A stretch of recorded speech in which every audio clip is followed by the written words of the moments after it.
자, 저희가 그리스도인의 위치와 상태에 대해서 이렇게 보면은 위치와 상태 우리가 조금 알고 있어야지, 우리가 그리스도인으로서 살아갈 때 이런 원리에서 이렇게 하구나. 우리가 성도라면 우리의 위치는 먼저 그리스도 안에 있는 것이 우리의 위치예요. 그렇다면 우리의 상태는 어떨까요? 우리의 상태는 세상 가운데서 살아가는 상태라는 것이에요. 왜? 우리가 육신을 입고 있기 때문에. 우리가 우리의 위치가 늘 그 자리에 있고 우리의 상태가 어떠하든지 간에 늘 그리스도 안에 있어야지 주님을 기쁘시게 하고 우리가 승리할 수 있어요. 우리가 세상에 있어요. 그게 우리의 상태예요. 세상에 있지만 세상에서 어떤 그 모든 험난한 일 가운데서도 그리스도 안에 있을 때 우리가 승리하는 것이에요. 우리가 세상 가운데 있다는 그 상태는 누군가는 남편으로, 누군가는 아내로, 누군가는 아버지로, 어머니로, 아니면 뭐 어떤 걸 운영하는 운영자로, 일하는 직원으로 우리가 세상 가운데 있는 상태예요.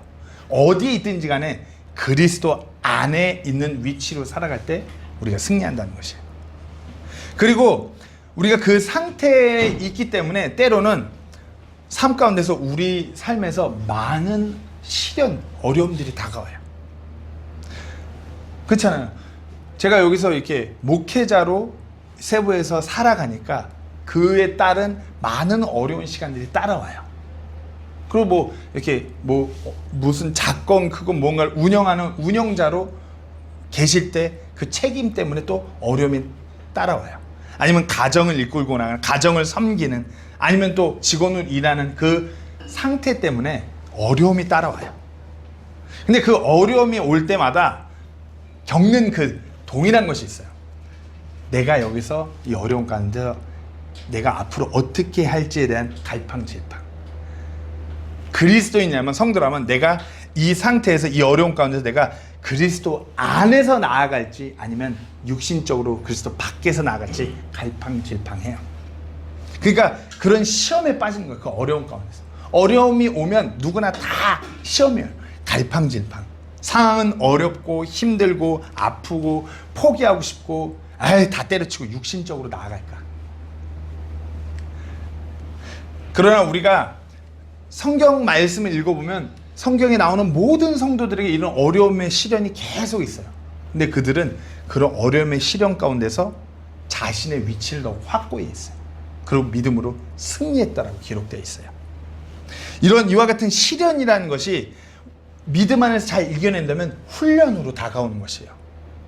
훈련을 통해서 세상의 어떤 유혹, 핍박, 시련, 고난 그 가운데서도 주님 허락하시는 그 기쁨과 평안을 누리면서 주님 다시 오시는 그때를 바라보며 나아가는 것이에요. 그리고 궁극적으로 우리는 주님을 다시 만났을 때 이런 시련이라는 훈련을 거친 모든 영광을 누리게 되는 것이에요. 그래서 오늘 그 시련에 대해서 한번 나눠보려고 합니다. 우리가 그 시련이 다가오면 우리가 어떻게 해야 될까요?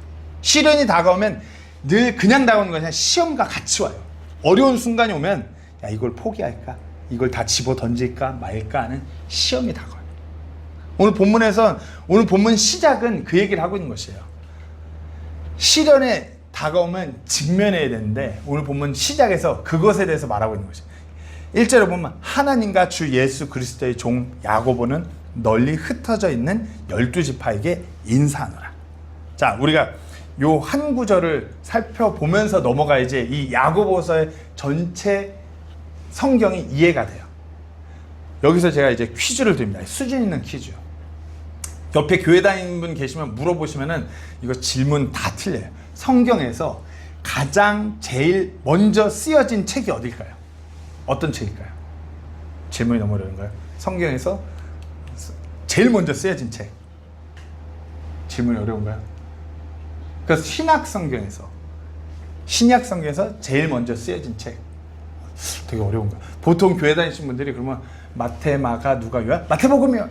한 95%는 이렇게 말씀해요. 95%는 마태, 마가, 누가, 요한. 그러니까 마태복음이었는데 신약 성경에서 제일 먼저 쓰여진 성경이 이 야고보서예요. 그래서 야고보서를 읽다가 약간 난해하고 어려운 구절들이 있는데 안 풀려요. 그 이유는 이 야고보서의 배경을 모르고 성경만 읽으니까 이해가 안 돼요. 제일 먼저 쓰인 성경이 야고보서고, 야고보서가 쓰였을 때 이때 시점은 복음이 아직 이방인들에게 가기 직전이에요. 복음이 유대인들에게, 예수님을 믿음으로 받아들인 유대인들에게 국한되어 있는 시점이 야고보서예요. 그러니까 지금 1절에서 하나님과 주 예수 그리스도의 종 야고보는 널리 흩어져 있는 12지파에게 인사하노라. 복음을 받아들임으로 인해서 이제 이 유대인들이 엄청난 핍박이 이들에게 다가온 것이에요. 가족으로부터, 친족으로부터, 가장 측근으로부터 엄청난 핍박이 다가오니까 흩어지게 된 것이에요. 유대인들이. 그러면서 여기서 뭐라고 말하면 주 예수 그리스도의 종 야고보는, 서신을 쓰는 기록자가, 많은 학자들이 대부분 이 그리스도의 종 야고보의 정체에 대해서, 신분에 대해서 예수님의 제자 야고보는 이미 사도행전 읽어보면 순교했어요. 예수님의 형제 베다르다고 그랬나?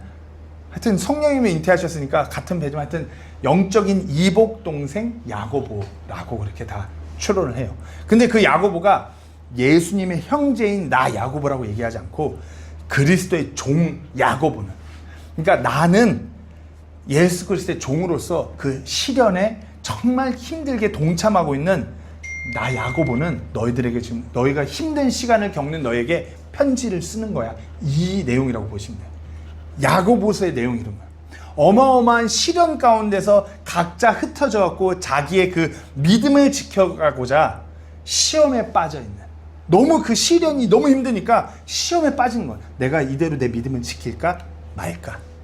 내 믿음 안에서 말씀대로 그렇게 나아갈까? 아니면 그냥 조금 타협해서 믿음을 저버릴까? 나의 위치는 그리스도 아닌데 내 상태가 이렇게 어려운 상태니까 내 위치를 내가 지키지 말고 그냥 벗어나자. 이런 시험에 빠진 성도들에게 야고보가, 나도 그런 그리스도의 종인데 내가 너희들에게 편지를 쓰는 거야. 그리스도인이 됐다라는 게 이 유대인들에게는 어마어마한 핍박이 오는 것이에요. 예수님을 십자가에 못 박아 죽인 게 누구죠? 어려운 질문인가요? 정말 예수님을 십자가에 못 박혀 죽인 사람들이 누구야? 유대인들이에요. 되게 아이러니죠. 믿음이 있다라고 하는 사람들이 예수님을 십자가에 못 박아 죽여요. 그 말인즉슨 그 예수님을 믿고 구원받았다고 고백하는 성도들을 죽이겠다고 달려드는 게 자기의 친족 유대인들이에요. 가족으로부터 어마어마한 그 핍박과 시련에 시달리는 것이에요. 사도행전 이렇게 8장에 보시면 사도 바울이 그 바로 이전에 그 상태에 대해서, 사울에 대해 말하자면 그가 교회를 크게 파괴하고 집마다 들어가 남자들과 여자들을 끌어다가 감옥에 넘겨주었더라. 그러므로 널리 흩어진 자들이 각처로 다니며 말씀을 선포했는데, 유대인들, 야고보가 서신을 쓸 때 그 유대인들에 관한 이야기예요. 이들이 모여서 막 예배를 드려요. 복음이 아직 이방인들에게 가지 않고 유대인들에게 국한되어 있을 텐데, 이 사울 같은 사람들이, 유대에서 좀 날린다는 사람들이 집집마다 들어가고, 야, 너 예배 모임으로 모였어? 다 끌어가는 것이야. 교회를 파괴한대요. 집집마다 들어가서 그런 예수님 믿는다는 사람들 다 끄집어내갖고 아주 박살을 내놓고자 하는, 한둘이 아니에요. 그러니까 어떻게 해요? 흩어지는 것이에요. 흩어졌는데 이 사람들이 흩어져갖고 시련과 핍박 가운데서 무너져버리고 자기의 믿음을 던져버리고 육신의 길로 들어선 것이 아니라 그들의 그 위치를 그대로 그리스도 안에서 예수 그리스도를 증거하면서 믿음의 길을 나아간 것이에요. 유대인 성도. 야고보서를 읽을 때 이걸 인지하고 읽어야지, 아, 이런 내용이구나. 이 유대인들이 예수님을 만난 유대인들이에요. 율법 가운데서 갇혀 지내다가 예수님을 만나고 자유를 만끽하는 성도들. 그러니까 좀 극단적으로 성경을 해석하신 분들이, 극단적으로 야고보서는 그러니까 우리 교회에게 해당되지 않아. 유대인들, 믿음을 가진 유대인들에게 해당되는 거니까 우리랑은 좀 틀려. 아니죠. 믿음으로 구원받았다는 그 상태와 위치, 그것이 우리가 동일한 것이에요. 교리적으로 바라보는 작은 차이가 있을 수 있지만 공통적으로 구원받고 이 땅에서 살아가요. 구원받고 이 땅에서 살아가니까 시련이라는 것이 다가온다는 공통점이 있어요. 그러면 시련 가운데서 우리도 마찬가지로 시험에 빠지는 것이에요. 이 유대인 그리스도인들은 어렵고 아픈 시련이 다가왔지만 믿음을 저버리지 않았어요. 이겨냈어요. 시련을 이겨내면 그것이 어마어마한 영광으로 다가와요. 시련이 훈련이 되는 것이에요. 우리 정훈 형제님도 운동을 정말 업으로 쭉 해오셨고, 여기 다 운동을, 유진희 사장님은 숨 쉬는 운동을 되게 좋아하시잖아요. 운동을 다 좋아하므로 우리가 운동을 하잖아요. 근데 운동이 어느 정도의 실력이 오르려면 훈련이 필요해요. 우리가 농구를 자주 하지만 농구가 막 3점슛 쏘고 막 이거 하는 것이 갑자기 나 이제부터 농구 할 거야 그러면서 농구화 딱 신고 코트에 들어서면 되는 게 아니에요. 훈련을 통해서 그 실력이 이루어져가는 거죠. 올림픽에 금메달을 따는 사람들이 다들 그 금메달 목에 걸 때 그 영광만 보고 와 하는데, 그 이면에 그 금메달을 따기까지 그들이 거친 훈련은 정말 뼈를 깎아내는 듯한 훈련이에요. 그 고통은 상상을 초월해요. 그러나 그런 운동선수들은 금메달을 목에 거는 그 영광을 바라보면서 그 어마어마한 훈련을 견뎌내는 것이죠. 그래서 실제로 그런 운동선수들, 인류 국가대표급 운동선수들의 몸을 보면 이미 30대 중반 은퇴할 때쯤에 그런 주로 쓰는 그 근육 쪽의 연골은 다 닳아있고 이미 거의 더 이상 운동을 소화할 수 없을 만큼의 몸을 만들어버린다. 고통이 어마어마한 훈련을 감당한 것이에요. 이렇게 또 체급이 있는 그런 격투기 선수들이나 이런 사람들은 체급을 맞추잖아요. 체급을 맞힐 때 그 체급을 맞추기 직전에 몸에 있는 수분을 최대한 빼버려요. 그 체중을 맞추고. 그 고통이나 그 시련이 어마어마해요. 그렇게 해서 체중을 맞춰갖고 링에 올라가는 것이에요. 근데 아이러니한 건 그렇게 해서 링에 올라갔다가 다음 시즌 되면 또 다시 그렇게 수분을 쫙 빼내면서 그런 훈련을 해요. 고통스러워요. 너무 힘들어요. 그 사람들이 다들 그래요. 그 체중 감량할 때 격투기 선수들의 그것이 그 체중 감량할 때 너무 힘들어서 다 때려치고 도망가고 싶대요. 근데 그들은 그거 도망가지 않아요. 버텨요. 그 영광에서 내가 이걸 해냈고 링 위에 올라서서 내 그간 훈련해온 퍼포먼스를 펼칠, 그리고 승리해서 그 벨트를 차는 그 영광을 떠올리면서 버텨요. 이것은 비단 운동뿐만이 아니라 이 세상이 돌아가는 원리예요. 성경적인 원리와 똑같아요. 어느 분야에서 최고의 자리, 어떤 성과를 내기 위해서는 그에 맞게끔 훈련되어져야 돼요. 수능 시험도 공부를 중학교 때부터 요즘엔 초등학교 때부터 한다고 그러거든요. 쭉 해갖고 그 수능 마지막에 그 열심히 준비해온 것의 결과물을 맺는 것이에요. 남들 놀 때 더 공부하고, 남들 잘 때 더 공부하고, 남들 핸드폰 만질 때 나는 책을 피고, 막 그 고통을 감수해낸 영광을 맞이하는 것. 그 인내하는 시간으로 말미암아, 그 시험을 이긴 시간으로 말미암아 영광을 차지하는 것이에요. 오늘 본문에서는 그와 같은 내용의 권면을 하는 것이에요. 오늘 본문 2절부터 보시면, 내 형제들아 너희가 여러 가지 시험에 빠질 때 그것을 다 기쁨으로 여기라. 내 형제들아, 그리스도 안에서 같이 그리스도 안에 그 위치에 있는 형제들아, 너희가 여러 가지 시험에 빠질 때, 너희의 상태가 이제 예수님을 믿지만 세상 가운데 있는 그 상태 때문에 여러 가지 시험에 빠질 거다. 네 믿음을 저버리고 육신의 길로 들었을 여러 가지 시험에 빠지지만 기뻐하라 이거예요. 왜? 이 시련을 통해서 시험이 오고 그것을 극복했을 때 영광의 순간을 맞이할 수 있기 때문에 기뻐하라 이거예요. 예수님의 형제인 야고보가 이렇게 권면하는데, 예수님의 제자인 베드로도 동일한 맥락으로 권면합니다. 베드로전서 4장 12절 13절에 사랑하는 자들아 너희를 단련하려고 오는 불같은 시련에 관하여는 마치 이상한 어떤 일이 너에게 일어난 것 같이 이상히 여기지 말고 오히려 너희가 그리스도의 고난에 참여하는 자가 되었으므로 기뻐하라. 이것은 그분의 영광이 드러날 때 너희가 넘치는 기쁨으로 또한 즐거워하게 하려 함이라. 기뻐할 수 있는 것이. 시련으로 다가와서 내 마음 막 갈팡질팡하고 머리가 복잡해지고 이와 같은 시험이 오는데 기뻐할 수 있는 것이, 이 시련을 내가 극복해냈을 때 하나님의 그 영광과 기쁨에 동참하는 것입니다. 시련이 다가왔고 막 마음에 시험이 오고 이런 것을 피할 수는 없어요. 그러나 정확한 성경적 원리는 그것을 우리가 이겨내고 정말 믿음 안에서 극복해냈을 때 더 성숙하고 더 굳건한 성도로 자리 잡게 되고 나아가게 되는 것이에요. 시련은 우리가 직면해야 되는 것이에요. 피할 수가 없는 거예요. 다가오는 거 우리가 맞닥뜨려야 돼요. 그럼 우리가 어떻게 맞닥뜨리냐? 첫 번째는 앞서 베드로가 말한 것처럼 기쁨으로 받아들여야 돼요. 기쁨으로. 내 형제들아, 너희가 여러 가지 시험에 빠질 때 그것을 다 기쁨으로 여기라. 이는 단순히 감정적인 기쁨을 의미하는 것이 아니라 이 시련을 통해서 하나님께서 이루고자 하는 그 목적을 우리가 알아가는 기쁨인 것이에요. 그런 믿음에서, 그것을 아는 믿음에서 오는 기쁨인 것이에요. 이 시련 너머에 우리가 굳건히 세워질 성도의 그 아름다움이 있기 때문에 기뻐하는 것이에요. 기쁨으로 직면하고 또 인내로 직면해요. 3절 4절 말씀에 너희 믿음의 단련이 인내를 이루는 줄 너희가 아노라. 오직 인내를 완전히 이루라. 이것은 너희가 완전하고 완벽하여 아무것도 부족함이 없게 하려 함이라. 시련은 믿음을 단련하여 인내라는 거룩한 성품을 만들어가는 것이에요.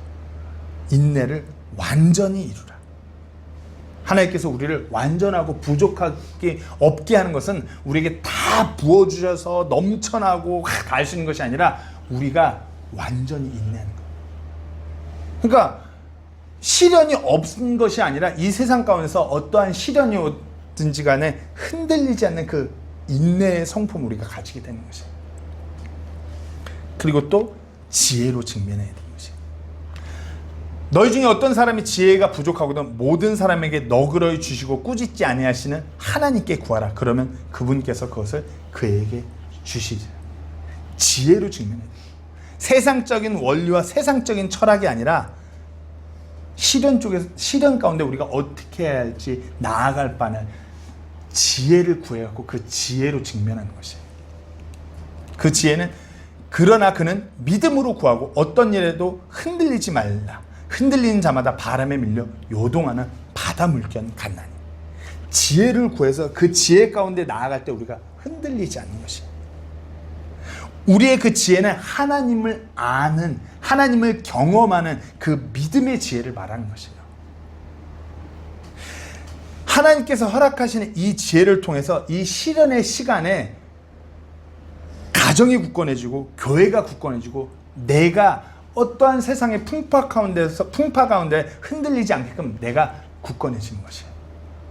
시련의 시간으로 하여금 개인적인 믿음의 성숙을 이뤄가는 것이고요. 어떤 우리 가정이 더욱더 확고해지고 굳건해지는 것을 이뤄가는 것이고요. 교회가 굳건해지는 것이고 공동체가 굳건해지는 것이고 내가 시련을 지혜로 나아갈 때. 따라서 하나님께서 주시는 지혜는 시련을 피해가는 잔머리가 아니라 그 시련을 직면해갖고 그것을 맞닥뜨려갖고 승리와 성숙에 이르게 하는 그 지혜인 것이에요. 이 지혜를 통해서 성도는 하나님의 그 주권과 섭리를 깨닫고 모든 시련을 말미암아 최종적으로 공동체의 유익과 내 개인적인 성장을 이루게 되는 것이에요. 믿음이 흔들리고 있다면, 시련 가운데서 막 시험이 왔고 내 믿음이 흔들리고 있다면 하나님께 그 시험을 직면할 수 있는 지혜를 구하셔야 돼요. 7절 8절 말씀 보시겠습니다. 그 사람은 자기가 주께 무엇을 받으리라고 생각하지 말라. 두 생각을 품은 사람은 자기의 모든 길에 안정이 없느니라. 그러니까 내가 지혜로 나아가야 됨을 마땅히 알아요. 근데 그냥 육신적으로 이렇게 다 때려치고 이렇게 나가는 게 편해. 세상에선 그렇게 하래. 아니 이렇게 해야 되나? 갈팡질팡하는 사람들 하나님께 자기가 무엇을 받을 걸 생각하지 말래. 두 마음을 품은 사람은 모든 길에 안정이 없기 때문에. 그저 내가 믿음으로 이 시련을 직면하겠습니다. 주님 지혜를 주십시오. 이렇게 나아갈 때 하나님께서 그 지혜를 허락하여 주시는 것이에요. 우리가 시련이 오면은 그렇게 우리가 직면하는 것이에요. 기쁨으로, 인내로, 지혜로. 피하는 것이 아니에요. 성도는 이 땅에서 살아가면서 마땅히 오는 그 시련을 직면해야 되는 것이에요. 그리고 그 시련이 올 때 기뻐할 수 있는 거예요. 이 시련으로 하여금 내가 성장하는 거야. 내가 이것을 인내할 때 내가 성장하는 거야. 내가 이것을 하나님의 지혜로 말미암아 맞닥뜨릴 때 내가 영광의 순간을 맞이할 수 있구나. 시련을 그렇게 직면해야 되고 시련을 분별해야 됩니다. 본문 13절 말씀에 아무것도 자기가 시험을 받을 때 내가 하나님께서 시험을 받고 있다 하지 말고 말하지 말라. 하나님께서는 악으로 시험을 받으실 수도 없고 친히 아무도 시험하지 아니하시니라. 내가 하나님께 시험을 받는다고 말하지 말래요. 시험의 그 근원을 분별해야 되는 것이에요. 시험은 하나님께서 우리를 강하게 하시고자 우리한테 야 내가 너 강하게 하려고 내가 너한테 시험 주는 거야, 이게 아니라 우리의 그 어떤 육신적인 거 부족함 때문에 마귀가 그 포인트를 갖고 우리를 무너뜨리려고 우리를 시험하는 거예요. 근데 하나님께서 그것을 허락하신 거예요. 이를 통해서 우리가 성장할 수 있으니까. 하나님께서 우리를 성장하시고 하나님 본인이 주체가 돼서 우리에게 시험을 주시는 거 아니야. 우리의 그 육신적인 부분이, 우리의 욕심 때문에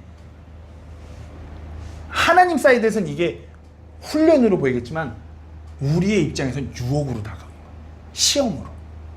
여기서 우리가 이겨내면 훈련으로서 영광을 맞이하겠지만 우리가 여기서 무너져 내온 그리스도 안에서 곁길로 샌다면 그 유혹에 넘어간다면 마귀의 뜻대로 우리가 무너지게 되는 것이에요.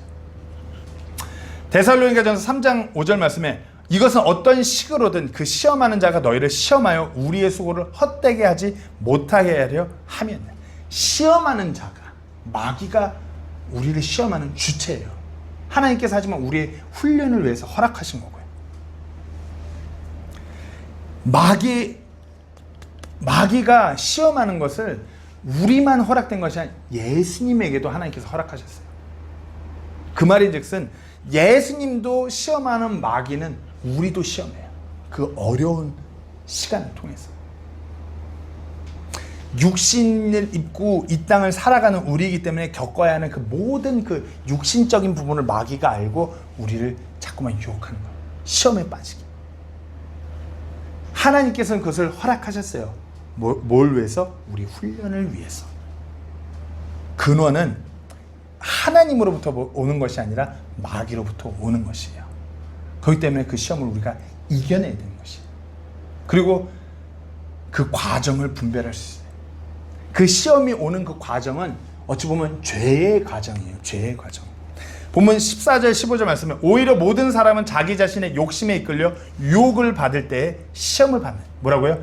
자신의 욕심에 이끌려 유혹을 받는, 내 이 육신에 이끌려서 유혹을 받을 때 이제 시험을 받는 것이에요. 그런즉 욕심이 잉태하면 죄를 낳고 죄가 완료되면 사망을 낳느니라. 시련 중에 그 시험이 이렇게 왔을 때 내 욕심이, 내 안에 내 마음이, 내 욕심이 있어요. 좀 더 편하게, 좀 더 편한 길, 좀 더 누릴 수 있는 길, 좀 더 쉽게 가는 길, 그것을 통해서 유혹받는 것이에요. 죄성을 띤 이 육신이기 때문에 이걸 그냥 넘어갈 수가 없어요. 근데 뭐라고요? 넘어가면은, 만약에 내가 육신의 길로 그렇게 그냥 들었으면은 잉태가 되는 것이에요. 잉태. 참 표현이 잉태가 된대요. 잉태가 돼서 죄를 낳는다. 즉 다시 말해서 시련의 시간에 그 죄에 내가 유혹받는 것만으로서 죄가 나오는 것이 아니라 내가 결정한 거예요. 내가 그거 함께 하기로 결정하면 욕심이 잉태가 돼서 죄가 낳는 것이에요. 우리 의지로, 우리 결정으로 그 욕심에 동의하면 죄를 잉태하게 되는 거예요. 죄를 낳는 것이에요. 내면에서 그런 우리가 육신을 입고 일어가기 때문에 유혹 받는 것은 없을 수가 없어요. 유혹을 받을 수밖에 없어요. 육신적으로 내 승질대로, 내 원하는 대로, 세상 철학대로, 세상 문화대로 그렇게 되면 욕심이 잉태해서 죄를 낳는 것이죠. 그러나 우리가 그것을 믿음으로 이겨내면 그 욕심에 그 유혹이 오지만 죄로 넘어가지 않는다는 것이에요. 죄라는 것은 어디까지나 내 선택에서 내 의지로 나오는 것이에요. 내가 선택해서 죄가 나오는 것이지 가만히 있는데 마귀가 나를 어떻게 해서 나를 죄 가운데로 끄집어내는 아니요. 내 발로 내가 예수님 안에서 마귀를 향하여 내가 가는 것이에요. 내가 죄를 짓는 주체예요. 그래서 영어 단어에서 막 그 미국 목사님들이 그런 표현을 많이 쓰세요. 죄라는 영어 단어를 봐라. 죄라는 영어 단어가 S-I-N이잖아요. 그 죄 가운데 뭐가 있냐? I, 내가 있지 않냐? 이 미국식 그런 언어 유희예요. 내가 죄를 짓는 거다. 내가. Faith, 믿음이라는 단어도 보시면은 가운데 I가 있어요. 내가 믿음으로 사는 거야. 내 선택이에요. 죄의 과정은 막 유혹은 와요. 문제는 내가 그 죄를 선택하여 잉태하냐 안 하냐. 그와 같은 때에 우리가 무엇보다도 그 선하심을 분별해야 돼요. 하나님의 그 선하심. 하나님의 그 선하심이 분명히 있음을 분별하실 수 있어야 돼요. 17절 말씀에 모든 좋은 선물과 모든 완전한 선물은 위에서 오며 빛들의 아버지로부터 내려오는데 그분께서는 변함도 없고 회전하는 그림자도 없으십니다. 막 그런 유혹이 오고 막 하는데 하나님으로부터 좋은 것은 내려온다는 것이에요. 신실한 하나님께서는 우리가 그런 유혹과 그런 시험 가운데서 막 흔들리고 있을 때 좋은 것을 내려주시는 하나님이라는 것이에요. 그분은 신실하사 그것을 어떤 때는 내려주고 어떤 때는 안 내려주고 이런 분이 아니라는 것이에요. 시련을 우리가 피할 수 있도록 뭔가를 주시는 것이 아니라 그 시련을 극복하고 밟고 넘어갈 수 있는 귀한 것을 주는, 그것을 완성시킬 수 있는 그 어떤 우리 안에 영적인 성품을 완성시켜 주신 분이 하나님이라는 것이에요. 성도는 이 땅을 살아가면 늘 시련을 겪어요. 그때마다 막 시험이 와요. 유혹이 와요. 갈팡질팡. 때로는 흔들리기도 하고 때로는 넘어지기도 해요. 그러나 하나님께서는 늘 변함없이 우리가 다시 일어서서 그 시련의 시간에 시험들을 이기게끔 그 귀한 선물을 내려주시고자 하시는 분이 신실한 하나님이에요. 우리가 그것을 분별해야 돼요. 하나님은 이 시련을 통해서 나를 망가뜨리려는 분이 아니라 나를 일으켜 세우시는 분이에요. 나를 더욱더 강하게 하시는 분이에요. 때문에 시련 가운데서 그런 시험이 오잖아요. 우리가 감당 못할 것이 오지 않아요. 우리가 감당할 수 있는 것이 오는 것이에요. 성경 말씀은 그렇게 분명하게 말씀하세요. 고린도서 10장 13절 말씀에 사람에게 공통적으로 있는 시험에는 너희가 어떤 시험도 당하지 아니하였으니 하나님께서는 신실하사 너희가 감당할 수 있는 것 이상으로 시험 당하는 것을 너희에게 허락하지 아니하시고 그 시험과 함께 또한 피할 길을 내사 너희가 그것을 감당할 수 있게 하시느니라. 제가 어렸을 적에 저희 장모님이 저한테 늘 하시는 말씀이 그래요. 김서방은 사망 얻다가 던져놔도 어떻게 살아서 나올 것 같아. 그게 단순히 그냥 태어나기를 그렇게 태어난 게 아니라 자라온 환경이 사람을 이렇게 만들어 가는 것이에요. 저희 아버지가 목회를 하실 때 사기를 크게 당하셨어요. 건물을 50억짜리 건물을 지어 놓으시고 50억의 빚만 본인이 갖고 건물은 다른 사람 명의로 아버지가 사인해서 주셨어요. 말도 안 되죠. 아버지 입장에서 사기를 당한 거예요.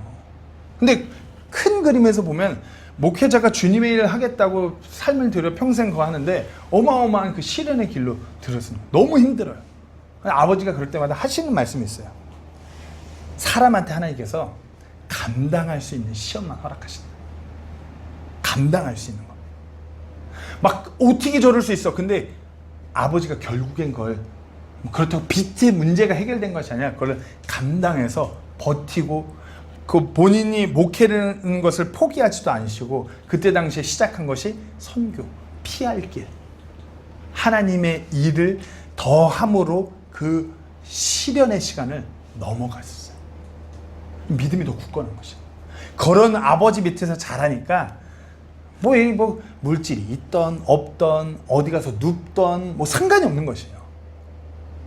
하나님께서 우리에게 감당할 수 있는, 누가 들으면 와 어떻게 건물은 다 지어놓고 50억 빚만, 그때 막 제가 중학생인데 그러니까 집에 툭 하면 깡패 들여와서 막 빨간 딱지 붙이고 가고 맨날 그 임금을 받지 못한 그런 회사나 이런 데서 아버지 이름으로 됐으니까 아버지만 찾아 나선 거예요. 건축주가 다 그런 빚이면 뭐 다 아버지 명의로 했고 건물만 쏙 자기 이름으로 했고 날랐거든요. 아버지만 찾는 것이에요. 부당한 거죠. 아버지는 그 건축하는 그 사람한테 그 회사에 맡겨갖고 그 회사가 책임져야 될 일인데 그걸 다 저희 아버지는 토스하고 막 흔들리기도 하고, 아버지 그래서 그때 깜빵도 가셨어요. 그때 깜빵도 가시고 그래갖고 아버지 면회를 갔는데 막 하늘이 무너지는 거예요. 우리 아버지가 무슨 사기꾼이에요. 사기를 친 것도 아니고 하나님의 일을 하겠다고 그랬는데 그런 옷 입고서 거기서 만나는 거야. 기분이 묘하더라고. 근데 그 안에서도 아버지는 그 교도관들한테 복음을 전하시고 그런 상황 가운데서 나오시고 또 선교를 시작하세요. 믿음으로 그 시험을 이겨내는 거. 우리가 성도로 분명히 살아가다 보면 막 와요. 시련의 시간이. 우리가 분별하셔야 돼요. 이 시련의 시간이 아무리 시련이 아프고 고통스러울지라도 우리가 이걸 믿음으로 밟고 넘어가면 우리가 더 강인한 성도로서 하나님께 드려지는 것이에요. 그렇기 때문에 우리가 그 시련이 다가왔을 때 그 시련에 직면하고 그 시련이 무엇인지 정확하게 분별하고 그 시련 가운데 우리가 반응해야 돼요. 19절 말씀에 그러므로 내 사랑하는 형제들아 사람마다 듣기는 빨리하고 말하기는 더디하며 진노하는 것도 더디하라. 20절 말씀에 이는 사람의 진노가 하나님의 의를 이루지 못하기 때문이라. 이게 무슨 말이냐면 막 시련이 다가오고 막 시험에 갈팡질팡하면 내 육신적인 승질대로 하지 말라 이거예요. 시련 시간에 시험 시간에 막 아프고 힘들으니까 막 이게 아니라 듣기는 막 빨리빨리 다 캐치하고 듣지만 말하기는 좀 더 참고 화가 막 끓어오르지만 또 참고 더디하라고. 즉 다시 말해서 내 육신적으로 나아가려는 내 육신을 컨트롤하라 이거예요. 통제하라고. 그 시련 가운데 너무나 힘들 때 예민해져요. 사람이. 육신이 그래요. 예민해서 툭 건드리면 빵 터지기 마련이에요. 우리 막 과거에 팬데믹 때 밤마다 3,000명 단톡방에 난리가 아니었잖아요. 너무 어려운 시기를 지나가니까 누가 말 한마디 툭 던진 거에 폭발해갖고 밤새 싸우고. 어려우니까 힘드니까 그럴 때일수록 육신적인 내 이 육신의 자아가 튀어 올리는 거를 붙잡아 놓으라 이거예요. 하나님 말씀에는 즉각적으로 반응할 수 있게끔 내 육신을 잡아놔요. 그런 상황에서 안 좋은 일에 팍 반응하는 것이 아니라 하나님의 말씀에 믿음으로 반응할 때 팍 놔주는 것이에요. 그러므로 모든 더러움과 넘치는 악을 내버리고 접붙여진 말씀 곧 너희 혼을 구원할 수 있는 말씀을 온유함으로 받으라. 더욱이 너희는 말씀을 행하는 자가 되고 듣기만 하여 너희 자신을 속이는 자가 되지 말라. 누구든지 말씀을 듣고 행하지 아니하는 자는 거울로 자기의 본래 얼굴을 바라보는 사람과 같으니. 말씀을 그러니까 육신을 막 꽉 붙잡고 말씀에만 반응하도록 해야 돼요. 말씀에 듣고 말씀에 반응하여 말씀을 행하는 자. 막 그 어려운 시련의 시간 가운데 막 시험에 와서 내가 갈팡질팡할 때 내가 갈팡질팡한 마음이 기울어지고 나아가야 되는 것은 하나님 말씀만이에요. 내 육신적인 어떤 세상 철학, 세상 사람들의 말, 문화, 아, 세상은 이럴 때 이렇게 하라는데. 이럴 때 이렇게 막 보니까 뭐 분노하고 막 이렇게 하던데. 온전히 말씀에만 귀를 기울이고 말씀에 반응해야 되는 것이에요. 그것이 시련에 반응하는 우리 성도의 자세인 것이에요. 말씀은 우리의 길을 인도하는 유일한 길잡이에요. 내 상황이 좋고 싫고 어렵고 나쁘고를 떠나서 우리의 길을 인도하는 건 하나님 말씀이에요. 주의하셔야 돼요. 어려운 일을 당할 때 당연히 기도해야죠. 근데 기도가 그럴 때일수록 더 위험해요. 어려운 일을 당할 때 기도하면서 말씀 안에서 기도하지 않으면 내 안에, 내 마음속에 간절한 바람이 내 기도 또한 장악해요. 기도도 그냥 내 바람대로, 성경 말씀을 읽고 말씀대로 이렇게 되도록, 내가 이렇게 나아가도록 기도해야 되는데, 그냥 내 한풀이, 내 어려움만 막 이런 식으로 기도하다 보면 어느 시간에 내가 그냥 내 기도도 내 할 말만 하는 식으로 사로잡혀요. 말씀을 듣고 말씀대로 행하고자 기도하는 것이에요. 어려움 가운데서 말씀을 묵상하고 이 말씀대로 내가 이렇게 행할 수 있도록 기도하는 것이에요. 그렇지 않을 때 우리가 육신의 길로 나아가는 거예요. 그러니까 때로는 기도도 위험할 수 있는 것이에요. 말씀 안에서 기도하고 말씀 안에서 나아가는 것이에요. 말씀은 누구 목사님 말씀, 어디 유튜브에 유명한 목사님 말씀 아니라 우리가 붙들고 있는 성경 66권 안에 있는 말씀인 것이에요. 이 성경 기록대로. 그렇게 우리가 이제 반응을 하죠. 그러면 어떻게 해요? 반응을 통해서 시련 가운데 우리에게 놀라운 변화가 일어나는 것이에요. 이제 야고보서 1장 끝부분입니다. 26절 27절 말씀에 너희 가운데 어떤 사람이 신앙심이 있어 보이되 자기 혀를 제어하지 아니하고 자기 마음을 속이면 이 사람의 신앙 행위는 헛것이니라. 하나님 곧 아버지 앞에서 순수하고 더럽지 않은 신앙 행위는 이것이니 즉 고난 중에 있는 아버지 없는 자들과 과부들을 찾아가고 세상으로부터 자기를 지켜 더럽히지 아니하는 것이니라. 이 말씀을 통해 알건대 시련이라는 이 훈련, 이것을 통해서 우리가 변화되는 것이에요. 시련이라는 이 훈련이 찾아올 때 육신적으로 막 그런 식으로 반응했던 사람들은 말은 아니라고 하지만 드러나는 것이에요. 헛된 그들의 신앙행위가 드러나는 것이에요. 그러나 진실되게 믿음으로 반응한 사람들은 예수님을 닮아가는 것이에요.